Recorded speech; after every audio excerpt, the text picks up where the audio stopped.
Mga kapatid ko kay Jesucristo, magandang umaga po sa inyong lahat.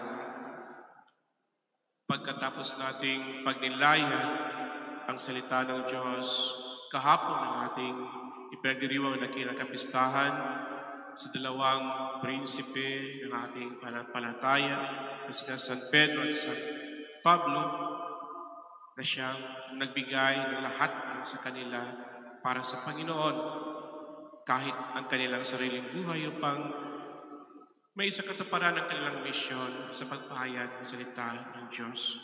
Sila ay prinsipe ng pananampalataya dahil sila naniniwala at nagtiwala sa Panginoon, sa kanyang habag at pagmamahal para sa sangkatauhan, na siyang tumawag ng mga naging instrumento para madarama ng buong panig ng mundo kung gaano kadakila ang habag ng Diyos para sa ating lahat.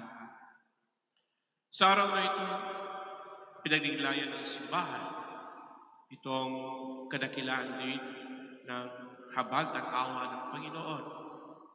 Si Abraham naging tagapamagitan para sa bayan ng Sodom at Gomorrah na gumawa ng napakalaking kasalanan, the perversion of the people of Sodom and Gomorrah, na kung saan alam natin na sinunog ng Diyos ang dalawang bayan ito dahil sa kanilang mga gawaing makasalanan. Ano kaya? Maraming nagtatanong, ano kayang mga kasalanan ito na kung saan hindi nabigyan ng Panginoon ng pagkakataon upang makapagbago ang bayan ito? Sabi natin, binigyan ng Panginoon. Dahilan sa pamagitan ni Abraham, ngunit sa katigasan ng kanilang ulo, ng kanilang puso, hindi nila dininig ang kung ano ang ipinahayag ng mga lalaking ito sa bayan ng Sodom at Gomorrah. Kaya nasunog o sinunog, winasak na po yun ng bayan ito. Pinapakita sa atin sa unang pagbasa kung gaano para sa atin si Abraham bilang ama ng pananampalataya. Sa Ebanghelyo, sa araw na ito, minsan mahirap tukuyin kung ano talaga ang nasa kalooban ng Diyos. Dahilan sa gusto ng Panginoon na iskribang ito, nagpahayag ng kanyang gusto o kagustuhan na sumunod sa Panginoon. Ngunit para bang may pag-aatubili dahil gusto niyang bumalik sa kanyang sariling pamilya. At alam naman natin na kung gusto mong magkaroon ng intimacy with the Lord, there should always be that detachment from everything. Para bang radikalidad ang ipinapakita sa atin. Wait, alam naman natin na ang Panginoon, kagaya namin, na mga pari, lalo-lalo ng mga relihiyoso, na kung saan kinakailangan iwanan ng aming pamilya, lahat-lahat. Kailangan namin ibigay o di kaya'y isuko ang aming mga napamanang propiedad sa kung sino man o di kaya sa miyembro ng pamilya. At ito'y dahilan sa kailangan naming iwanan ang lahat para sa Panginoon.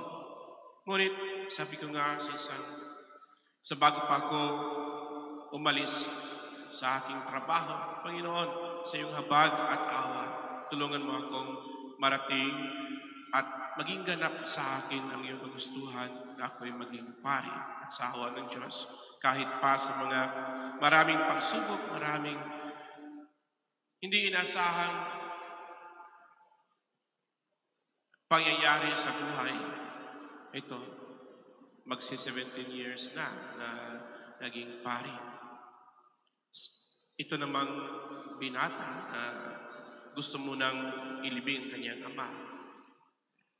Jesus would like to let this person see that the goodness and the mercy of God go beyond our own thinking. Kahit minsan masasabi natin nag-aatubili tayo, nag-alinlangan tayo, alam naman natin na may mga paraan ng Diyos upang gawin ang isang bagay na para sa atin ay imposible. Totoo, mahirap. Kahit sabihin man natin sa ating sarili na kailangan nating ilibing muna ang ating Ama bago tayo sumunod sa Panginoon. Ngunit, ang tawag ng Panginoon ay imminent. Kailangan na sumunod. Kailangan mo talagang iwanan ang mga pangyayari sa iyong buhay upang mayroon kang bagong buhay kasama ang Diyos, kasama ang Panginoon. Ganito kadakila ang abat-awa ng Panginoon sa mga isa sa atin. Kahit ano pang pangyayaring hindi inasahan sa buhay natin, kahit gaano pa kabigat ang ating mga karanasan, alam natin na ang Panginoon ay mayroong kapangyarihan upang mahanap ang isang paraan upang ang kanyang kagustuhan ay magkaroon ng katuturan sa ating buhay bilang kanyang mga disipulo, bilang kanyang tagasunod. Sana po ang banal na salita ng Diyos ay patuloy na magbigay sa atin ng kanyang karunungan upang makita natin ang liwanag habang tayo naglakbay patungo sa kanyang kaharian. Amen.